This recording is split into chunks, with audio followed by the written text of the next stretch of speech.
அதாவது காலையில கூழ் ஊத்திய பிறகு இந்த மாலை நேரத்துல என் அம்மாளுக்கு கும்பத்தை கொட்டி அம்மா அந்த கும்பத்துக்கு எப்படி வரான்னா அம்மா அந்த ஆதி சிவனுக்கு தெரியாம எங்க அழகு கும்பம் முன்ன வரா அந்த தேவருக்கும் தெரியாத மூவருக்கும் தெரியாத அம்மா அந்த முதல் கும்பம் அல்ல வேற யாரும் பார்க்க இருட்டு கும்பம் திருட்டு சோரம்மா அங்காளம்மா பொங்க வளர்த்த பொங்குஞ்சடச்சியா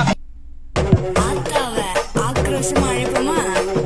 வானோங்கடுகளுக்க மாறி மழை பொழியனும் ஆத்தா மனசு வச்சா வெள்ளாம விளையணும் கொஞ்சம் பசி தீர நல்ல வழி காட்டணும் வெள்ளத்தேரில் ஏறி வர மாறியாத்தா எனக்கு ஒன்ன விட்டா